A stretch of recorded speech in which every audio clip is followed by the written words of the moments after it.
50-year journey come full circle.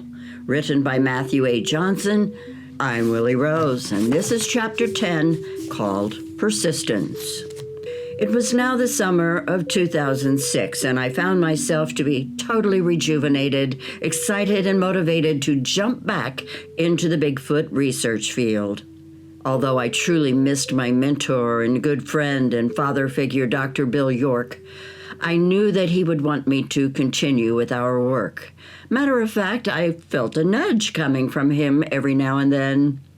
I was constantly reminded of his words regarding persistence that he had talked with me about on several occasions. He also wrote about the necessity of persistence as a Bigfoot researcher prior to his death on November 12, 2003.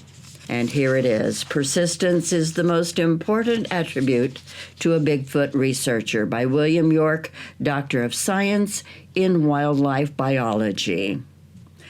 Those who search for Bigfoot are certain to experience much disappointment and frustration.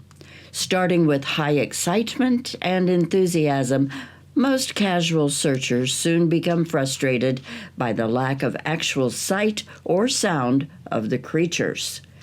Despite perhaps an abundance of evidence, a failure to have more tangible contact causes a reduction in enthusiasm, and many people give up after only a few trips into Bigfoot country. I have just returned from a weekend trip, September 9th and 10th, with Dr. Matthew Johnson, psychologist who actually saw a Bigfoot while hiking with his family on July 1st, 2000. Several of Dr. Johnson's friends were also of the party. We discovered a good deal of evidence indicative of the most recent presence of Bigfoot in the area of search, i.e. snap trees, bedding area, large foot impressions, etc. We even had a nocturnal visitation by a very large animal on Saturday evening, but no actual confirmed sighting of Bigfoot. Although very sporting in their comments, I did note disappointment and believe that some of the party did not continue to search for Bigfoot in the future. Being a neophyte in the Bigfoot field, I held low expectations. Matter of fact, I began our research expedition as a skeptic and stated as such at the end of our time together. I was, however, thrilled by the indisputable evidence we gathered over the weekend.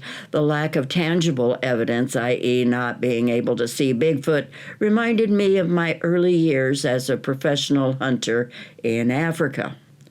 There is a very large, up to 850-pound antelope inhabiting the mountain forests of Kenya called bongo. Bucerus ucerus. It's very secretive and shy and rarely seen. Being a very prized trophy, it was in past years hunted by sportsmen guided by professionals on many scores of safaris. There are professionals who have conducted a dozen hunts for bongo and never even seen one. My experience could have been the same. I conducted 6 safaris, each about 14 days long, without seeing a single bongo. It was deeply frustrating, not to say humiliating, to hunt a known animal, finding abundant sign of its presence, and yet not catching a sight of it. I almost gave up hunting bongo. On my 7th hunt, however, things changed. Probably because of the past failures, I had acquired a good deal of knowledge and understanding of bongo, much of it, no doubt, unconsciously. On this 7th hunt, we were successful in obtaining a fine trophy. Subsequent hunts were equally successful, showing that, in fact, bongo were quite numerous, showing that earlier failure was due to the lack of knowledge of bongo. From similar experiences with other rare animals, I have concluded that persistence is the most important attribute to a Bigfoot researcher. I fully intend to be persistent in the complete confidence that I shall eventually have repeated encounters with this elusive and very real creature. And that's the end of the writing by Dr. William York. How could I not jump back into the Bigfoot research field? How could I not remain committed and persistent in my pursuit of the truth?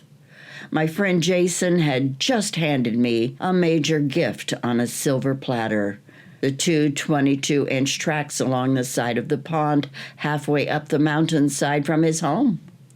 Those tracks led me up to the top of a mountain with a logging road on the ridgeline and to a brand new base camp. Not only was there track evidence that led me there, as I started to explore the surrounding area, I also found several tree structures. For the newbies, tree structures are obvious manipulated trees and branches placed in certain positions that could not occur via natural circumstances, such as windstorms, snow snaps, or age and gravity. Instead, these trees have been picked up, moved, placed, and woven with other trees and branches that demonstrate intelligence and design, not a natural occurrence. I named this new location the Southern Oregon Research Area, or SORA, so it would be easier to refer to it when I would generate any reports online. While living in Grants Pass, I spent a lot of time up there in SORA, and I never went alone. I always brought one or more people with me because I wanted witnesses to verify what I was observing or experiencing. If all I ever did was go alone and report on what I was seeing and experiencing, it would be easy for people to blow me off as a liar or hoaxer.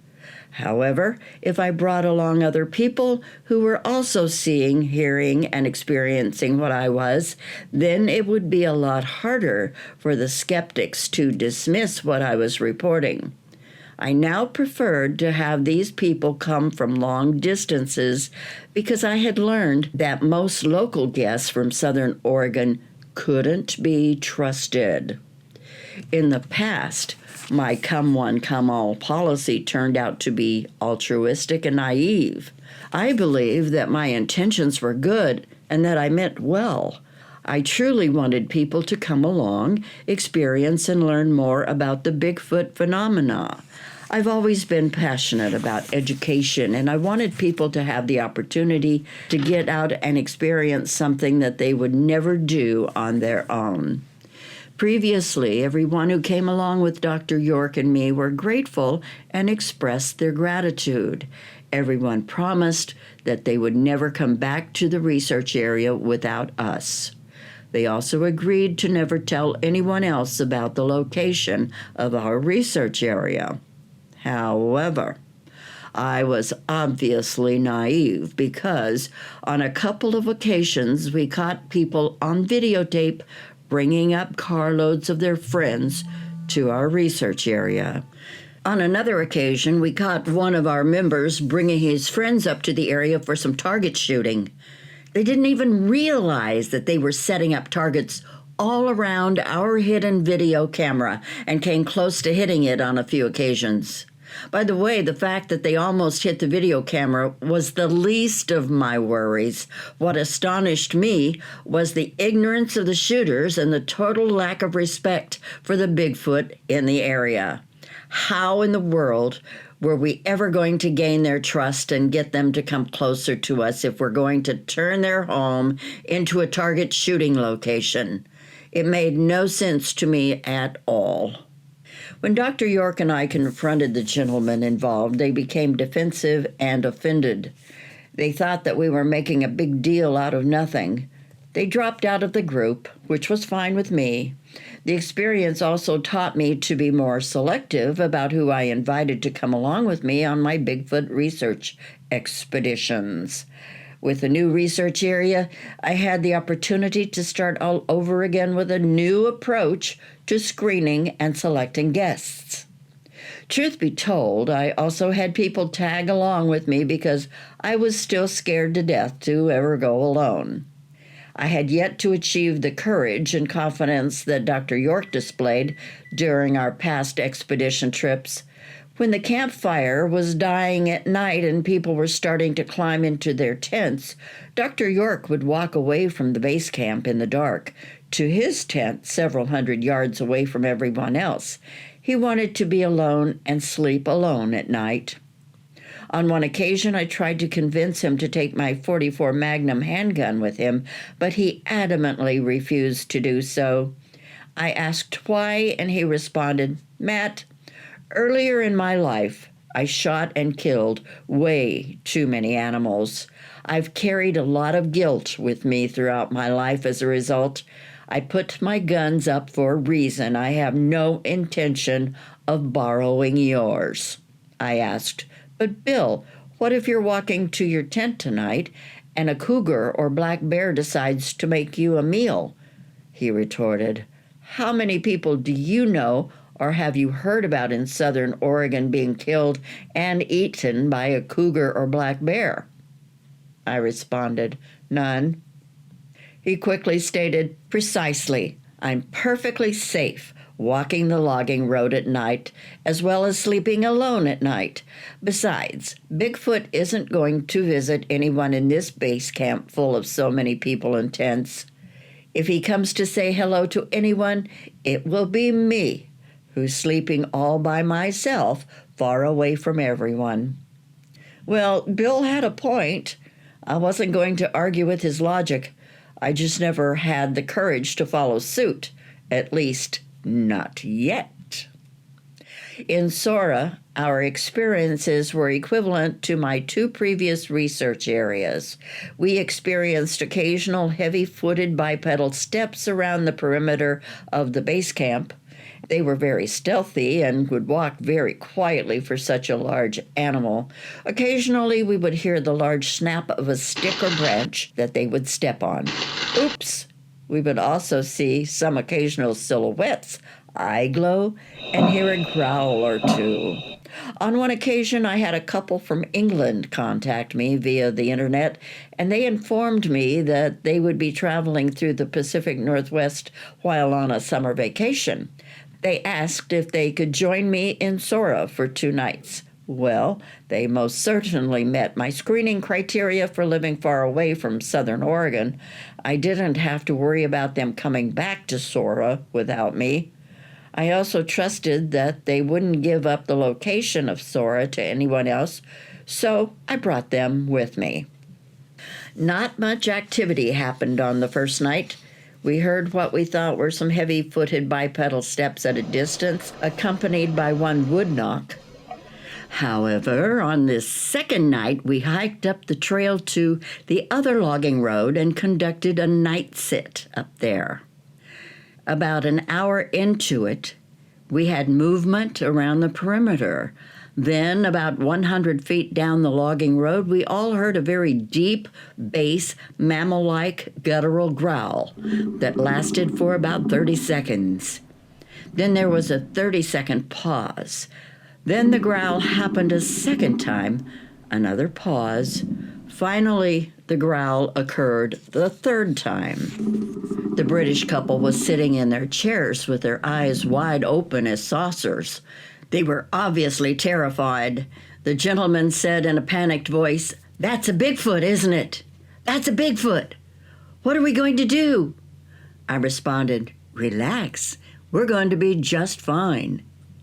Then I stood up in the pitch dark of night, looked down the road in the direction that the growl was coming from, and said rather loudly, "Is that it? Is that all you got? Step up on the road so we can see you. Quit being afraid of us and hiding behind the bush." The Bigfoot responded to me by verbalizing a very big, deep sigh, turned around, and started walking back down the mountainside. The British couple was astonished by my bravery, and the lady asked, "How did you know that you weren't going to anger it and cause it to come over and kill all of us?" I replied, "I had a very good friend who taught me to let the facts rule my judgment and decisions out here in the wilderness rather than my fears. I've been out here for 6 years now, and the Bigfoot have never been aggressive towards me. Nor have they ever killed me. He was bluffing us and trying to intimidate us and to get us to leave. I simply called him on his bluff, and he just realized that I figured it out. As I said, we're going to be just fine. The next morning, the British gentleman walked over to the spot where the Bigfoot was standing behind the bush and growling at us. He found some very large human-like footprints. He also found some tracks leading down the mountainside where he walked after I had called him on his bluff. They left Sora happy campers and enjoyed their Bigfoot experience. During the following 4 years, I persistently returned to Sora 1 to 2 weekends per month. I would stay for 2 to 4 nights at a time. As previously stated, I would always have 1 or more people with me because I wanted witnesses and I was too afraid to be up there by myself. However, in my defense, I would make day trips to Sora on my own. I would always carry my .44 Magnum handgun with me for backup. When I walked around Sora in the daylight, I could sense that I was being followed and watched. My sixth sense or spidey senses developed over time. On one occasion during a day trip to Sora, I was by myself. I was walking around and looking for evidence such as tracks or new tree structures. At one point, I really had to go to the bathroom. I pulled my pants down to my ankles, grabbed a hold of a branch with one hand, and leaned back as if I were sitting on an invisible toilet. This would allow me to conduct my business without soiling the backside of my legs, socks, shoes, etc. While I was doing my thing, I felt like I was being watched from behind. I turned my head and looked over my left shoulder. Sure enough, there was a juvenile Bigfoot looking over the top of a very large fallen tree at me. He was only about 30 feet away from me. He had a dark cone-shaped head and black eyes. I said, "Hello," turned my head, and continued with my business. I looked back in his direction about 10 seconds later, and he had ducked down behind the fallen tree. Just before I finished my business, I looked back at him one more time, and he was looking at me again from behind the log. Suddenly, he cocked his head to the side and gave me a puzzled look, as if to say, "That's how you guys do it?" I started laughing, cleaned up, pulled my pants back up, and walked away. That was my first introduction to Seska. I didn't realize it then, but I would literally watch him grow up and come to know him much better over the years. I persistently continued to utilize the old-school paparazzi money shot approach in Sora. I would hang up trail cams and take advantage of others who offered to bring their night vision or thermal imaging equipment. However, we ran into the same problems that we ran into in my previous research location. It appeared that the Bigfoot could see the infrared light and would avoid it at all cost. In both research locations, there was clear and consistent evidence of the Bigfoot approaching an area where a trail cam was hanging on a tree. Then we could see that they altered their course in order to avoid the trail cam. However, when the trail cam was turned off, the Bigfoot would walk right in front of the device without any worries. Also, unlike my previous research area, the Bigfoot in Sora would not take the food that I was leaving for them. Every night I would put out fresh fruit, fresh vegetables, fresh meat, bread, and candy. Every night they left my food alone. They wouldn't touch it. I'm talking for 4 straight years. For the record, nothing touched the food for 4 straight years. That includes little critters and birds, too. I was totally befuddled. In the previous research area that Dr. York and I worked on together, the Bigfoot would take the food that we left for them as long as we turned off the trail cams. If we left the trail cams on, they wouldn't touch the food either. However, if we turned off the trail cams, they would take the food. I should note that the Bigfoot not only took our food, They would peel the bananas and leave the peelings in a neat pile. They would husk the corn, eat it, then place the husk in one neat pile and the corn cobs in a different neat pile. It was amazing. Yes, the Bigfoot in Sora wouldn't touch the food at all, no matter what we tried. In the spirit of Dr. York's wisdom, I remained persistent and continued to leave them food, even though I was flushing a lot of money down the toilet every month. On one occasion, my buddy Howie Gordon joined me in Sora. I met Howie Gordon when he wrote me asking if he could join me in my research area. He had been on the Big Brother reality TV show in seasons 6 and 7. He shared with me that he had been interested in the Bigfoot phenomena since he was a young boy. What he didn't know is that I was a Big Brother fan, and a major fan of his during those 2 seasons.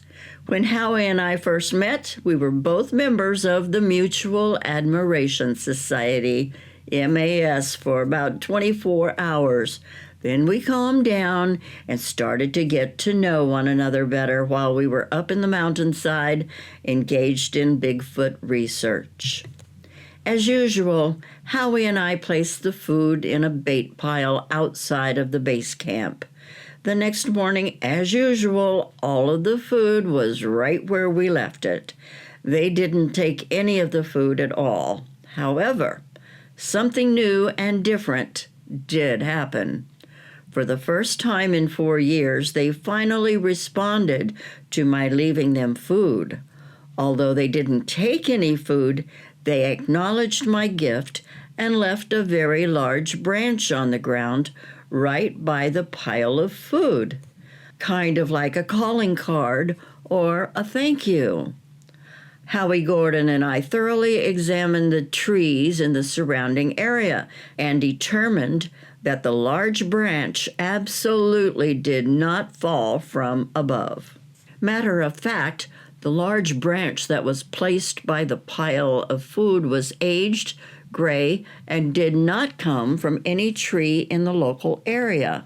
Therefore, it was not only not fresh, it was obviously carried in from another area and placed by the pile of food.